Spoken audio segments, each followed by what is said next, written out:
उत्तर प्रदेश के बाराबंकी से दिल को दहलाने वाली घटना सामने आई है, जहां बाराबंकी में महिला सिपाही की लाश रोड के किनारे मिली है और लाश की हालत इतनी भयानक है कि जिस किसी ने लाश की हालत को देखा उसकी रूह तक कांप उठी।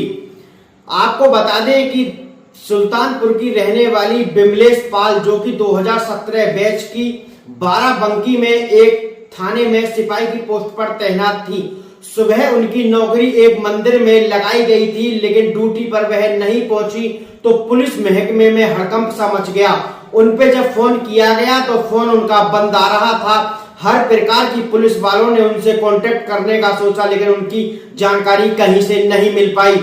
हाईवे किनारे कुछ लोग जा रहे थे, उन्होंने पुलिस पर फोन किया। एक महिला की लाश रोड के किनारे पड़ी हुई है, जिसने वर्दी पहन रखी है, लेकिन उसकी टांगों पर पेंट नहीं है। अर्धनग्न व्यवस्था में महिला सिपाही की लाश मिली। पहचान छिपाने के लिए चेहरे को पूरी तरह से जला दिया गया। सूचना मिलते ही पुलिस महकमे में हड़कंप सा मच जाता है। कानून व्यवस्था में भी काफी हलचल मच जाती है। सीओ, एसपी, एसएसपी, आईजी समेत आला अधिकारी मौके पर पहुंचते हैं। लाश को कब्जे में लेके पंचनामा भर के पोस्टमार्टम के लिए भेजते हैं। लाश पे जो नेम प्लेट थी वह बिमलेश पाल की थी। नेम प्लेट के आधार पे पहचान की गई, क्योंकि चेहरे को पूरी तरह से जला दिया गया था।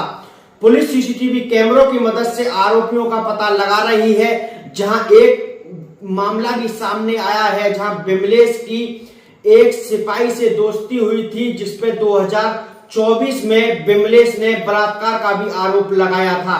न्यायाधीश के सामने 164 के जब बयान किए गए तो बिमलेश बताती है कि उसने उस सिपाही से कोर्ट मैरिज कर ली थी। इसके बाद मामला वहीं रफे दफे हो गया। पुलिस उस सिपाही का भी पता लगा रही है और हर प्रकार की कार्रवाई वह पुलिस कर रही है।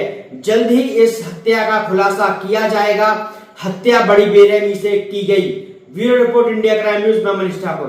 घटनास्थल का निरीक्षण किया गया। फॉरेंसिक साइंस के हिसाब से जो फॉरेंसिक एविडेंस है वो कलेक्ट किए गए हैं और उस बेसिस पर खासतौर से जो हमारे डिफरेंट फुटेजेस और सारी चीजें वो भी हम लोग इसको ले रहे हैं। कुछ चीजें निकल के आई हैं कि अपने एक साथी आरक्षी के साथ इनका संवाद था, उनके साथ मिलना जुलना था। उस बेसिस पर एक मुकदमा भी बलात्कार का लिखवाया था। उसके बाद 164 के स्टेटमेंट में ये आया कि हमने कोर्ट मैरिज कर ली है, लिहाजा इसको हम आगे फर्दर कोई कार्रवाई नहीं करते।